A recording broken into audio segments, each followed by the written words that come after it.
I'm having an interesting day. Like having this very intense meditation a few moments ago, and was kind of releasing and becoming aware of some pain that was in my body, and just releasing that. I was just watching Kyle, and I was just having these deep insights and just crying, but not crying, because I have this very different way of crying. I just start shaking or something like that. Oh, wow. Yeah, like it feels like I cried because I feel the relief, but I don't see tears coming out of my eyes. So your whole body is kind of releasing that energy out with the shaking. I really love that. It's like one of the best experiences I can possibly imagine. Like my nervous system just starts to release this energy, and it starts to move through my body, and it's very pleasurable. Mm-hmm. Yeah. No, that's interesting. I was talking to my friend Anastasia, I don't know, maybe it was like 4 or 5 days ago, and I was kind of experiencing that. It was like this huge energetic high. I mean, I was just feeling so much in my body. And she's like, remember, you can like ground that into the soil, into the dirt, into like your own nourishment, all of that energy, all of that. And I was like, wow, thanks. Thanks, Ani, for reminding me of that.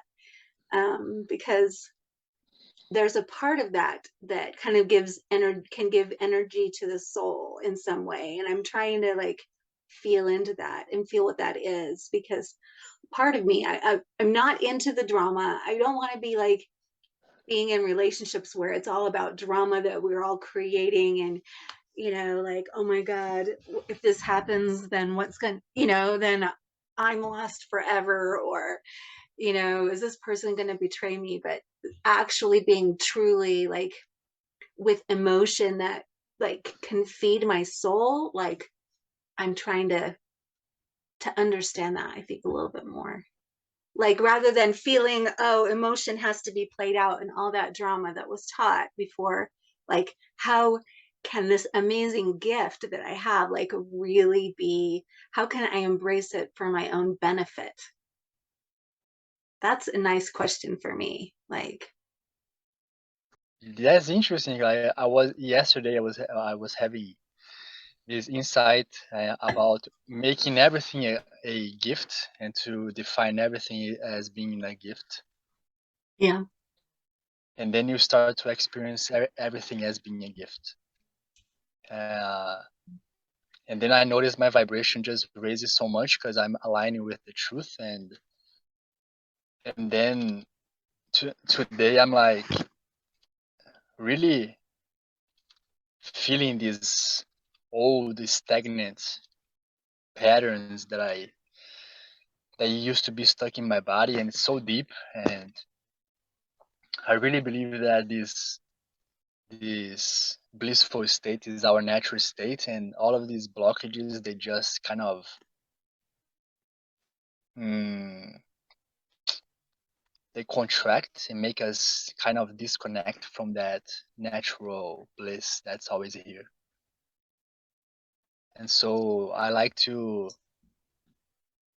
become aware and just release these blockages. And like Kyle was talking today about finding this passion for being alone, and if I don't have anyone I can talk to, just be alone, you know, and just accept people that can bring you to your true self. Yeah. I like that. I mean, when he mentioned that today, I was like, yes, way to go. I wrote a comment to him. I think it was I was like, thank you so much for honoring your strength. That's what I said to him, because in a way, that's what you get to do in order to like inhabit that kind of a life. It really is a place of honoring your true wholeness and the like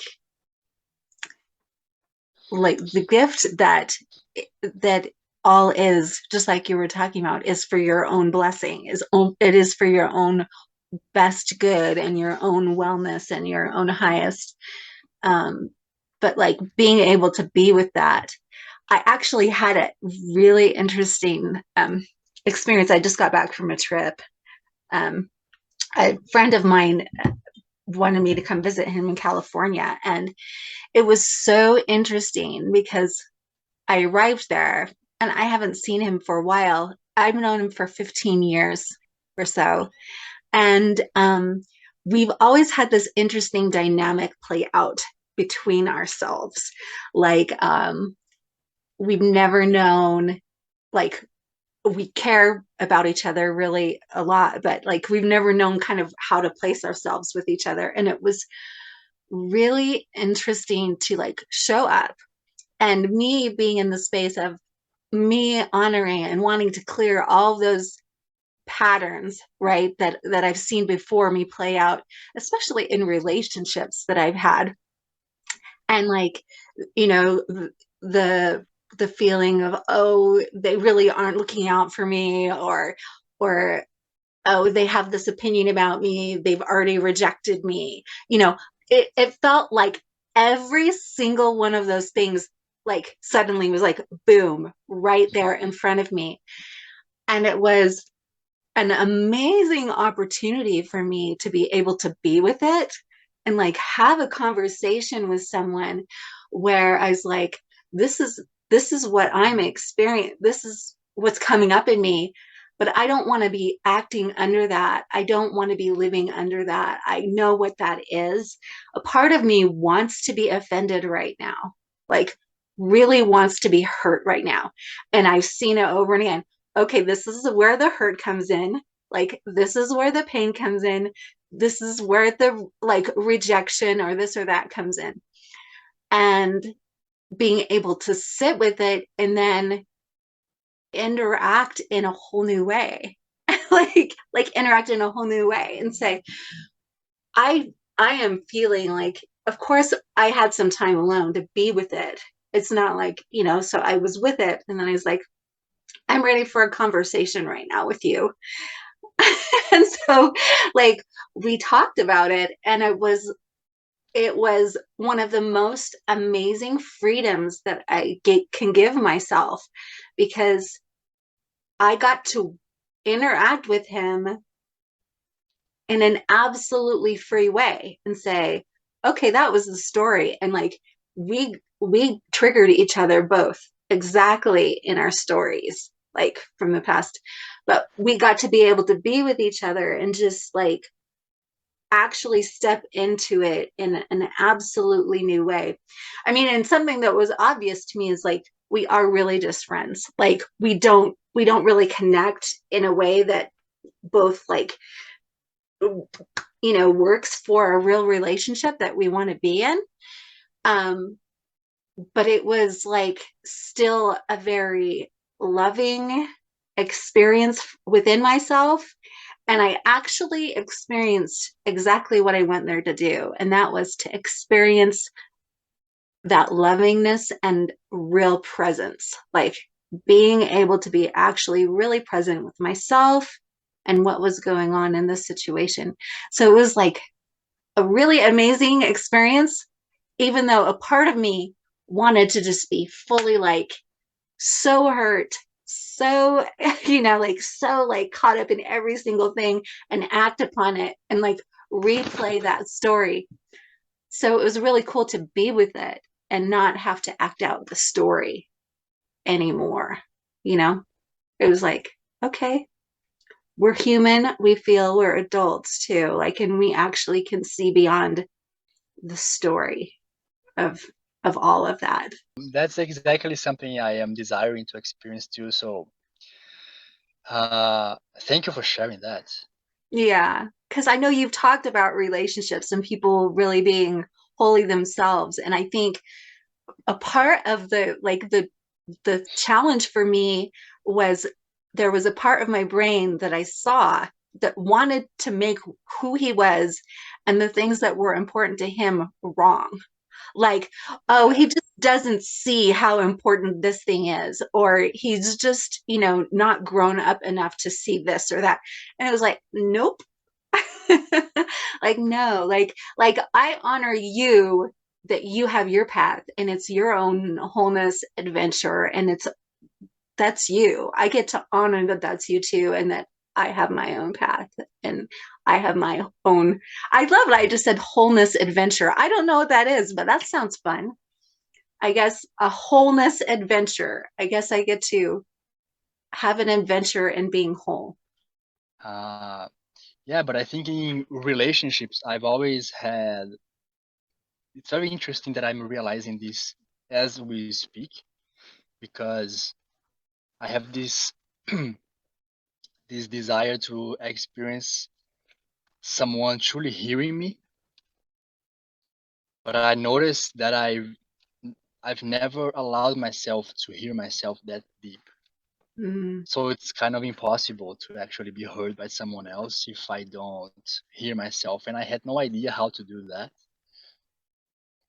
And I think today, when Kyle said that when we want to be heard by someone else, it's because we desire to hear ourselves. yeah. And then I was like, so let me shift the attention here. And then I changed the focus, and then I started shaking again. Pedro the Shaker. I love it. Yeah, it's because, yeah, my life was really tough, and I had a lot of traumas. And uh, when I was a child, I developed this Tourette syndrome, like Really? this. Yeah, because my self-expression was really intensely and aggressively oppressed. Yeah. And so the energy wasn't able to move, and I developed these crazy tics, these nervous tics.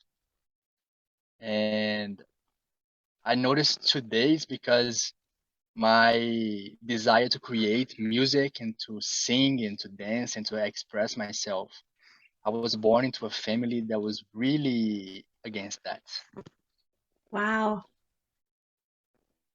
And then, yeah, it was very, very intense. And now that I'm healing that, the shakes are kind of me doing the opposite of how the trauma was imposed upon me. I do Wow. this I do these crazy moves. It's like my body found a way to de-traumatize myself. And so I make these weird moves with my hands, and then I start moving energy, and it's my body like, we got this. Just let me do the job. Oh my gosh, that's so cool.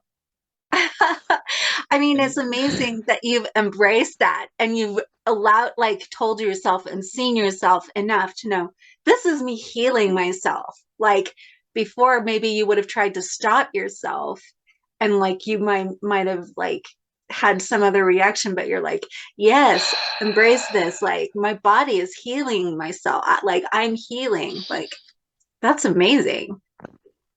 yeah, and fall in love with it. Yes. Yeah. In the past, I was like, I have to heal myself so that I can get on with my life. And I was having this attitude of like, there's something wrong with me, and I have to fix myself so that I get approval from my dad. So I have Oh my gosh. So you went so down, you went down and you really saw, oh, approval from my dad. There it is. yeah, because my dad's like, every time I meet my dad, he's like, come on, Pedro, you are healing for 10 years. When is this over? Like, we have to make money. And I'm like, just, I have to be patient. The healing doesn't happen in your time, Dad. I Yeah. told him that. And I'm like, I really don't give a shit. I trust myself. I'm feeling really good, and I'm healing myself, and I'm very excited about that. And I'm developing I'm falling in love with the process of self healing, because it feels so good one, it feels amazing, and I really don't believe there is any other option in life. Just uh, you fall in love with the process, or you become addicted. There is no other way. Yeah, that's that's an interesting statement. Yeah. You okay, so you fall in love with this with the process, or you become addicted to an outcome, to wanting something a different way. That makes sense to me. Like absolutely. Because when you just spoke and you talked about, like, okay, I need to heal so I can get on with my life. It's like, Yeah. no, like this is life. Like Yeah. this Yes. right here, Yeah. this is life. And like this all is a gift. Like none of it is like something that you want to discard when you say, oh, I'm done healing. Now I can discard those 10 years because that wasn't worth whatever. It's no, like this was my life. Like I got to use and be in my life in a way where I learned totally what being whole is. And this is what it looked like for me. Like, right? And like now I dance and I sing, and this is my wholeness,